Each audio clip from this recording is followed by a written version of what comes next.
Okay, student, the last part of our rigging process is to add the IK chains, the inverse kinematic chains. So if you, and right now actually I have my character with the skeleton. I'm going to actually shift click the two, do my smooth bind, and then what I'm going to do is I'm going to focus on the legs to create the chains for the legs. So what I'm going to do right now is I'm going to, and remember, I'm going to give you just a quick show that here, now that I have the smooth bind activated, if I go in my rotate, my skeleton and my mesh go together as they should. So what I'm going to do right now is I'm going to add my IK chain. So what I'm going to do is I'm going to go in skeleton IK handle tool right now, and I'm going to go in the options. I would like you to choose these are the defaults. Instead of single chain solver, I would like you to choose the rotate plane solver that will allow for more degrees of rotation, and I would like to leave the rest alone. So you'll see that your cursor at this point is just a little cross and is ready to create your IK. So I'm going to click on the hip joint, and I'm going to click on the ankle joint right here. And as you can see, it creates an IK handle 1. In fact, let me actually take off the mesh and maybe go into a view that you can indeed see a little bit better. There it is. It created my IK handle, and in fact if I hit W to move it, and I'm going to turn the mesh on right now so you can see what's happened, sure enough that's working. My mesh and my leg, my skin, everything is working out. I'm going to do the same exact thing with the foot. So I'm going to create a chain for the foot. I'm going to again relaunch this tool, go click on my ankle, and I'm going to click on my toe, mid toe in quote. And indeed it created a second handle that if I move it allows you to see that my foot is tapping or moving. So I'm going to do the same exact thing. First and foremost, I would like to rename these. So I'm going to call this one IK foot.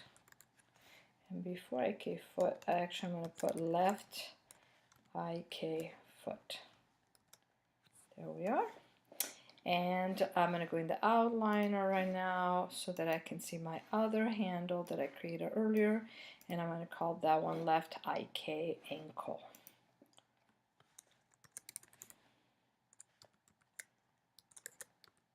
Okay.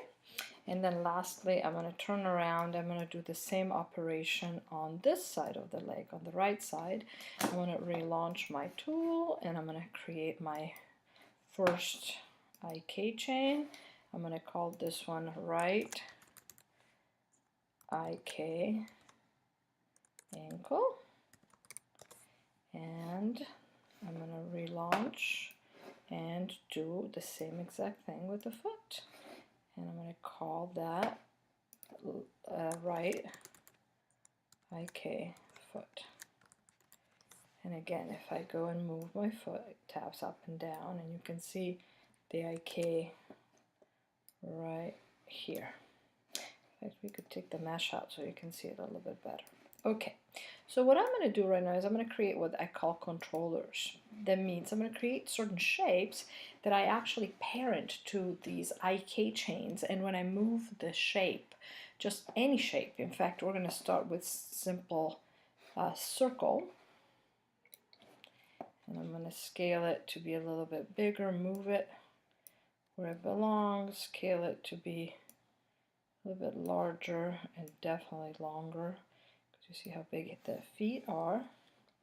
And I need to turn in my mesh, on my mesh to really see what's going on, because the foot is quite big. There we are. I'm just using the move and scale to make it that this circle encompasses my foot. Maybe it's too wide, sorry. There we are. So I'm going to take this, I'm going to call it left foot controller.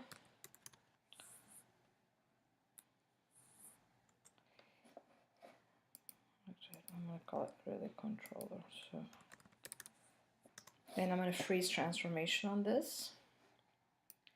I'm going to Apple D it, and means duplicate it.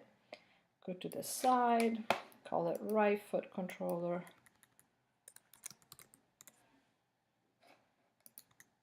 And enter and freeze transformation. Perfect.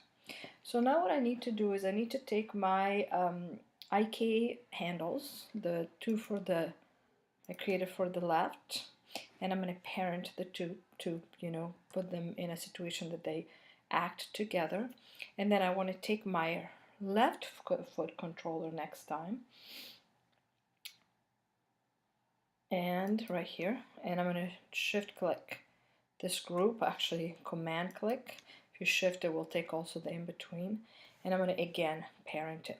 So now when I move my controller, my foot move, it doesn't. So I have made a mistake in the parenting. Let's see, what did I do wrong? So I'm going to take the IK, the first IK, and shift click the second IK right here, the ankle and the foot, and I'm going to parent those two. That's perfectly fine. And then I take my IK handle for the foot right here, perfect. And I'm going to take the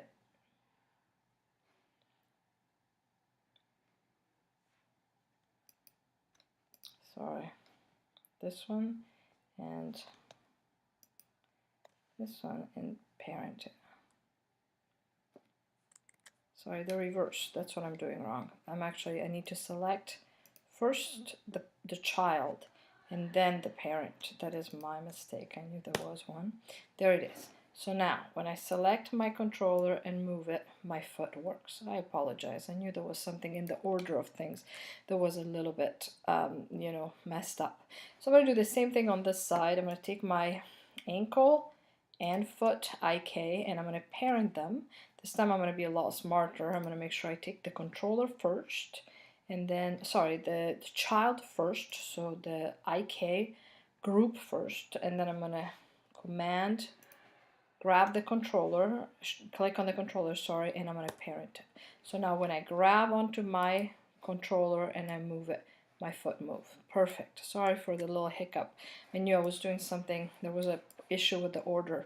So as you can see now, my feet, everything is basically controlled by these simple shapes. That is actually really convenient. Another thing I did not do, and I could have snapped my circles here to the ankle. I could have done that as well, but it is not obviously as crucial. Now be aware that all these controllers could be put anywhere. Like I could have one around my waist that controls the IK chain of the spine, around the shoulders, the elbows, the hands, etc., etc. Means from now on, every time we create an IK chain, then we'll have a parenting effect between the IK handle and a regular shape that act as the controller for that chain. Okay.